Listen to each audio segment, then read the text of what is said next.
пришли и поддержали.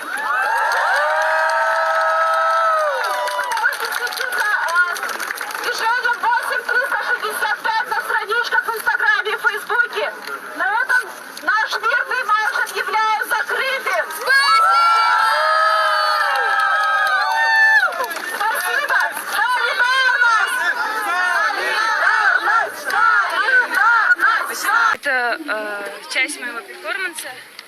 На этих лентах написаны мотивы убийств женщин, которые были вычислены в результате исследования Ани Капушенко и Савии Хасановой. Они в декабре опубликовали его, можно почитать. Там описаны около 300 убийств женщин, которые были основаны на ненависти и были прямым следствием домашнего насилия.